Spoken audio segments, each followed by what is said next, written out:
I'm gonna try some YouTube type content right here. So for the past few years, I've been seeing, this is the bad man, by the way. So for the past few years, I've been seeing people make jokes about how Friends is not funny.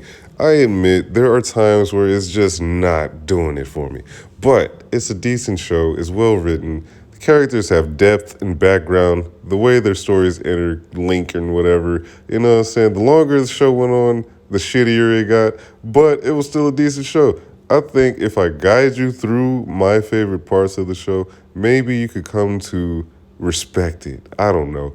Either way, I'm trying to go viral by any means. So let's get to it. The cast is Monica. She's a chef.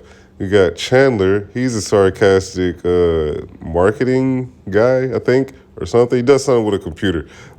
Rachel, she a waitress. Phoebe, she's like a free spirit that like performs at the coffee shop all the time. Ross, he's like what is he, a paleontologist. And Joey is a struggling actor who gets a lot of ass.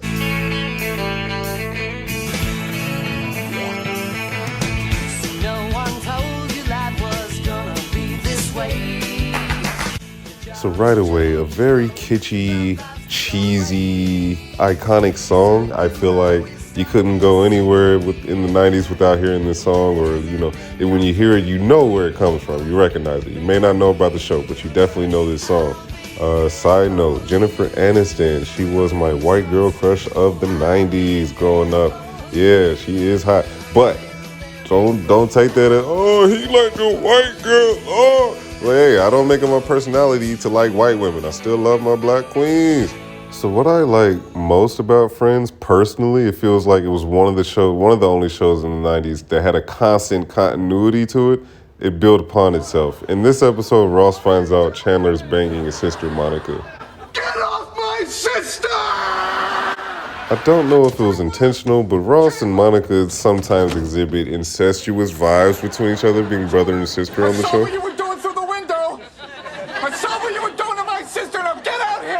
We're gonna bounce this bitch around the whole series, you feel me? Because that's how I think. So anyway, this is like a culmination of Chandler and Monica sneaky linking since Vegas, and now everybody knows. So it's kind of funny because it's like in the 90s, the guy who wasn't the most masculine, quote unquote, yeah, fuck bitches all the time, yeah. That kind of guy. He was written off as effeminate or possibly queer.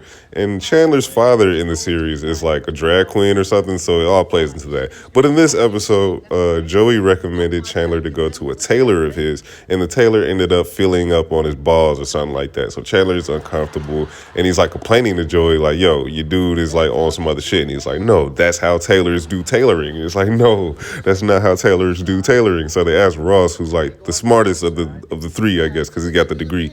Joey's kind of like the stupid character or whatever. What? Ross, will you tell him? Isn't that how a tailor measures pants? Yes, it is. In prison. I got it. How about if we win, they have to get rid of the rooster? Ooh, that's interesting. I love when a show lives up to what it's called, and this one does not disappoint. They are friends, and they got background together. The way that it stitches out forward and backward, they really live these characters. I cannot imagine these people anybody else but who they are on the show. What was Monica's nickname when she was a field hockey goalie? Big fat goalie. Correct. You are mean boys who are just being mean. Hey, don't get mad at us. No one forced you to raise the stakes. That is not true. She did. She forced me. Hey, we'd still be living here if you hadn't gotten the question wrong. That was a stupid, unfair question. Don't blame the questions. Would you all stop yelling in our apartment? You are ruining moving date for us. So I don't know if it's because my name is Matthew and his name is Matthew, but Chandler is my favorite character. I don't know. He got quite a story arc. I mean, he's got a lot of depth. He's got a lot of background. This episode is like they're trying to get him to stop smoking, so he's listening to these tapes at night, and it's like they accidentally gave him a tape about like being a better woman or something like that. So like they always played with him like on the queer side. You know what I'm saying? They always, you know what I mean? It's the 90s. Oh, you're gay. Oh. Okay, just because he buys you dinner does not mean you owe him anything. So Phoebe, my second favorite character, she's like the hippie. She's a massage therapist. She always be performing this dumbass song, "Smelly Cat." It's about a smelly ass cat. Basically, over the course of the show, like it's like you keep hearing the song, but then like they end up commercializing the song and stealing it from her and making it a commercial jingle and shit. But in this moment, it's like you see like just the chemistry of the cast here. You know what I'm saying? They really are these characters. That's what I really like about it. Smelly Cat, one of my favorite fake songs from TV, definitely. Smelly cat, what are they feeding you? Smelly cat, it's not your fault. A smelly cat! What are they feeding you? It's funny in like a inside joke kind of way. You got those jokes that nobody but you and the people you know laugh at. So like in a kind of a think for yourself kind of way, the show alludes that Phoebe has other songs, but she only really ever performs Smelly Cat, kind of like Atlanta with Paperboy. Like, yeah, everyone talks about the other songs, but there are no other songs. Smelly cat, what are they feeding you? So like I said, I really like how they develop the lives of these characters, you know what I'm saying? There's no retconning, they just, they create the flashbacks and it all works because it's like you never seen it before. You don't really know these people, so the more they go into it, they just go into it. Like, Monica used to be a fat person. It's the 90s, fat people, gay people, they're funny. You know what this is? This is us getting ready for the prom. You know what, you guys? We don't have to watch this. So this is also the episode where Rachel finds out that Ross has loved her since the goddamn 80s and she was too naive or oblivious to pay attention to it or whatever. But after they watch this video, then they get hot and heavy in front of everybody and it's, oh, they're kissing and woo! You know how the 90s go. Shut up. The camera adds 10 pounds. So how many cameras are actually on you? So here we see Joey. He's always either like fucking or he's like doing something stupid. Hold on, okay? Let's just all think.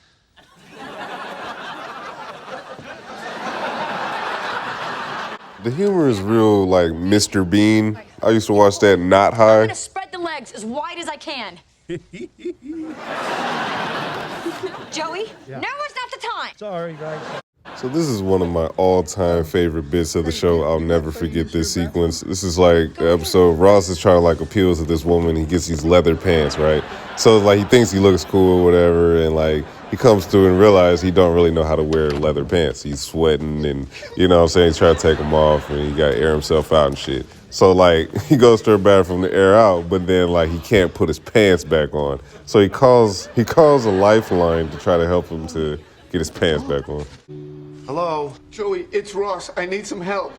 So Ross really wants to help of Chandler. Chandler's not there, so he basically has to settle for Joey. So Joey, being kind of like the dunce, klutz, stupid character of the group or whatever, he's like really giving some really bad advice. And it makes for some of the best comedy of the entire series, if you ask me. Do you see any, like, powder? Powder, yeah, I have powder. Good, okay. Sprinkle some of that on your legs. It'll absorb some of the moisture, and then you can get your pants back on. Yeah, hold on.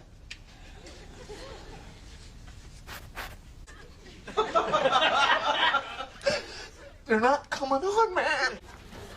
I see lotion. I have lotion. Will that work? Yeah, sure. Throw some of that on there. They're still not coming on, man. And the lotion and the powder have made a paste. Really? What color is it? What difference does that make? Well, if the paste matches the pants, you can make yourself a pair of paste pants and you won't know the difference. Well, that was Friends. I might do another few episodes on this or whatever, depending on how y'all feel about it. I don't know. But yeah, I love the show. I grew up on it. At the same time, there was a show called Living Single. It was basically the same premise, but with black people in Brooklyn, not Manhattan. Young professionals growing up, living single, as the show says, being friends, you know what I'm saying? But I guess they had a bigger budget on Friends, or I don't know what happened, but yeah. So to this day, there's still that fight of, oh my God, Friends gentrified and colonized Living Single. And it's like, hey, I think they're both good shows. I can't control it. I wasn't there to do nothing about it. Hey, I could respect both. I could appreciate both and love them equally. Hey, like, subscribe, comment, and all that stuff. Show your friends. Hey, I'm trying to go viral by any means necessary. I'm tired of working a 9 to 5. Support the fucking Batman. Peace.